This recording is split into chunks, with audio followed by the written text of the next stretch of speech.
ઓછા ખર્ચે કરોડોની તંદુરસ્તી આપનાર આજનું આપણું આ વસાણું માત્ર તમે દરરોજના માટે 1 થી 2 ચમચી ખાવાનું રાખશો.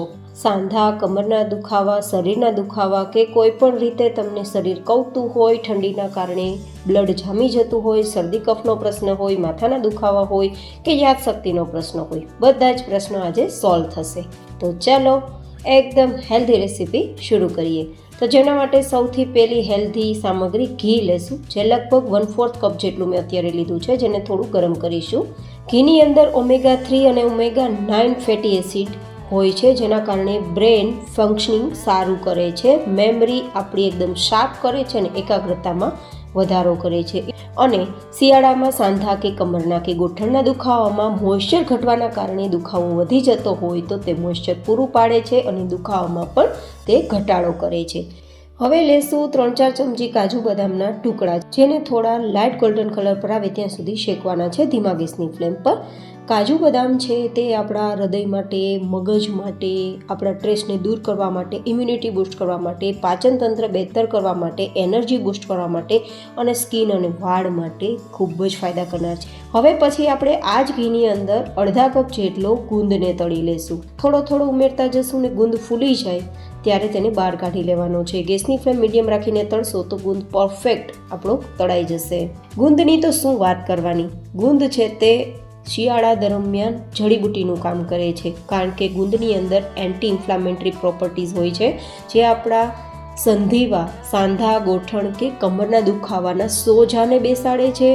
સાથે સાથે શરીરમાં કોઈ પણ પ્રકારના દુખાવામાં આરામ તો આપે જ છે અને કેલ્શિયમ, મેગ્નેશિયમ તેમાં ભરપૂર હોવાથી હાડકાને લોખંડ જેવા મજબૂત પણ કરે છે. તો કોઈને કોઈ રીતે આપણે શિયાળા દરમિયાન ગુંદ છે તે ખાવું જોઈએ. તો આ રીતે ગુંદ થોડો ફૂલી જાય તો પછી તેને આપણે બહાર કાઢી લેવાનો છે અને બીજો બચેલો ગુંદ છે તેને પણ આપણે આ જ પ્રોસેસથી તળી લેવાના છીએ. ગાઈઝ, મેં ડિમ્પલ્સ ડિશિસ ચેનલ પર ઘણા બધા વસાણા શેર કર્યા છે, જે એકદમ ઓછા ઘીમાં તૈયાર થાય છે અને તમને ઘણા બધા ફાયદા કરનાર હોય છે અને ઘરે બનાવવા ખૂબ જ સરળ પણ રહે છે. તો તમે તેને આરામથી બનાવીને ખાઈ શકો છો. જરૂરી નથી કે વધારે ઘીના ઉપયોગથી જ વસાણા તૈયાર થાય, લિમિટેડ ઘીમાં પણ તમે વસાણા તૈયાર કરી શકો છો. એન્ડ હા ગાઈઝ, ઘીના ફાયદા ચોક્કસ છે, પણ તેને લિમિટમાં ખાવાથી જ તેના ફાયદા છે. તો વધારે પ્રમાણમાં ઘીનો ઉપયોગ ના થાય તે પણ ખાસ જોવું. હવે આ રીતે બધો જ ગુંદ આપણો સરસ તળાઈ ગયો છે. તો હવે ઘી જાજુ બચ્યું નથી, ઘી હજુ પણ થોડું આપણે ઉમેરવું પડશે. તો લગભગ ફરીથી 1/4 કપ જેટલું ઉમેરું છું. આજે આપણે કુલ ટોટલ અડધા કપ જેટલું જ ઘીનો ઉપયોગ કરીશું અને જેમાં આપણે લગભગ 1 થી 1.5 કિલોગ્રામ જેટલું આપણું વસાણું તૈયાર કરીશું. તો અડધા કપ ઘી એટલે લગભગ 80 થી 90 ગ્રામ જેટલું જ ઘી હશે, વધારે નથી, જે પ્રમાણસર કહેવાય અને જેટલું શરીરમાં જરૂરી છે તેટલું જ કહેવાય.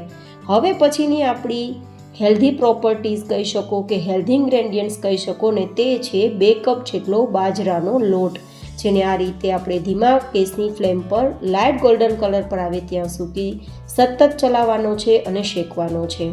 બાજરાને સંજીવની બુટ્ટી તરીકે પણ ઓળખવામાં આવે છે, કારણ કે બાજરામાં ભરપૂર ફાઇબર હોય છે. તે પાચન માટે બેસ્ટ છે, ડાયાબિટીસના પેશન્ટ માટે બેસ્ટ છે, કારણ કે તેમાં લો GI હોવાના કારણે શુગરને કંટ્રોલમાં રાખે છે, બેડ કોલેસ્ટ્રોલ ઓછું કરે છે, બીપી ઓછું કરે છે, ઇમ્યુનિટી બૂસ્ટ કરે છે. જોકે બાજરા છે તેની ગરમ પ્રકૃતિ હોવાના કારણે હાડકાં પણ તમારા દુખતા હોય ઠંડીના કારણે સ્પેશિયલી, તો તેમાં પણ રાહત આપે છે. શરીરના કોઈ પણ ભાગમાં સોજો હોય અને તમને શરીરમાં દુખાવો થતો હોય તો પણ રાહત આપે છે. પ્લસ તમને ચિકનગુનિયા જેવી કોઈ પણ બીમારીના કારણે શરીર કવતું હોય તો પણ તેમાં રાહત આપે છે. તો આપણે અહીંયા બાજરાનો લોટ એટલા માટે લીધો છે જે સેહત અને સ્વાદ બંને જાળવશે. તો આ રીતે આપણો લોટ બરાબર શેકાઈ ગયો છે. જો શેકાતા એકદમ હલકો ફૂલકો થઈ જશે તો સમજી જવાનું લોટ શેકાઈ ગયો છે. તો હવે પછીની સૌથી હેલ્ધી સામગ્રી લેશું અને તે છે સફેદ તલ. તમે અહીંયા કાળા તલનો ઉપયોગ પણ કરી શકો છો. મેં અહીંયા 1 કપ જેટલા તલ લીધા છે અને હવે આપણે એકદમ ધીમા ગેસની ફ્લેમ પર 2-3 મિનિટ શેકવાનું છે.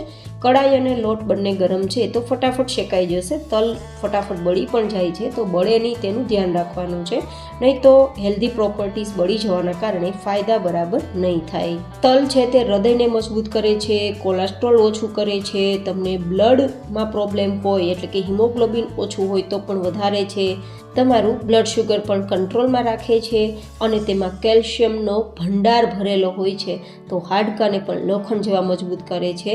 શિયાળા દરમિયાન શરીરમાં વાત પ્રકૃતિને કંટ્રોલ કરી અને પૂરા શરીરને મોઇશ્ચર આપી અને શરીરને લચીલું રાખવામાં અને શરીરને શાઇનિંગ જાળવી રાખવામાં પણ તલની ખૂબ જ મોટી કમાલ છે. તો આપણે તલને આ રીતે ઉમેરવાથી સ્વાદ પણ મળશે અને સેહતનું કામ પણ થશે. હવે આપણું આ બંને સામગ્રી શેકાઈ ગઈ છે તો ગેસની ફ્લેમ બંધ કરી નીચે ઉતારી અને તળેલો ગુંદ છે તેની સાથે આપણે ઉમેરી દઈશું.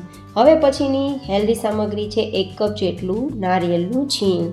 નારિયેળની અંદર copper, selenium, iron, phosphorus, potassium અને મેગ્નેશિયમ સાથે સાથે ઝીંકનો પણ ખજાનો ભરેલો હોય છે, જે હાડકાને તો મજબૂત કરશે જ પણ માઇગ્રેન જેવી કે માથાના ભયંકર દુખાવાને પણ દૂર રાખવાની તેમાં તાકાત છે. યાદશક્તિને પાવરફુલ કરશે અને બેડ કોલેસ્ટ્રોલને ઘટાડવાનું પણ કામ કરશે. સાથે 1 ચમચી જેટલું આપણે સੌંઠ પાવડર લેશું. હવે આપણે જે ડ્રાયફ્રૂટ્સ તળીને રાખ્યા તે ઉમેરી અને આ રીતે મિક્સ કરી દઈશું. ચેનલ પર નવા હોય તો ચેનલને સબસ્ક્રાઈબ કરજો, જેથી તમે આવા અવનવા વિડીયોને ક્યારેય મિસ ના કરો. અને આ વસાણાનું નામ શું રાખી શકાય તે પણ મને કોમેન્ટ બોક્સમાં લખીને જરૂરથી બતાવજો. અને હવે મીઠાશ માટે ઉમેરીશું 2 કપ જેટલો દેશી ગોળ. ગોળ છે ને તેના તો જેટલા કહીએ ને તેટલા ફાયદા ઓછા. આયરનનો ભરપૂર સોર્સ છે, ફોસ્ફરસ તેમાં ભરપૂર છે, તો તમને ઇમ્યુનિટી તો બૂસ્ટ કરશે જ, રાતોરાત તમારા થાક નબળાઈને દૂર કરી તમને એનર્જી ડબલ આપશે. તમારું જો વજન વધારે હોય તો તેને પેટ પરની કે કમર પરની ચરબીને ઘટાડવામાં પણ ગોળનો ખૂબ જ વધારે પ્રમાણમાં ફાયદો છે, પણ લિમિટમાં લેવાનો છે. તો હવે આ રીતે આપણે હાથથી થોડું મસળતા બધું જ મિક્સ કરવાનું છે. આ બધું જ થોડું હળવું ગરમ છે તો આરામથી મિક્સ થઈ જશે. જો તમારે લાડુ બનાવવા હોય તો થોડું ઘી વધારે ઉમેરવાનું રહેશે અને પછી તમે આ રીતે બાંધશો તો આરામથી લાડુ તમારો બંધાઈ જશે. પણ મેં આજે આ રીતે છૂટી પંજરી તૈયાર કરી છે, જેને તમે એરટાઇટ ડબ્બામાં ભરીને 1 થી 1.5 મહિના સુધી ખાઈ શકો છો. દરરોજ માત્ર 1-2 ચમચી તમે આ પંજરી કે આ વસાણું ખાશો તો મેં તમને આગળ બતાવ્યા પ્રમાણેના બધા જ ફાયદા તમને મળશે અને સ્વાદ તો એટલો છે કે મોઢામાં જ રહી જશે. તો આ રેસીપી કેવી લાગી તે મને કોમેન્ટમાં જરૂર બતાવજો. ફરી મળીશું એક નવી જ હેલ્ધી રેસીપી સાથે. ત્યાં સુધી stay healthy and stay happy.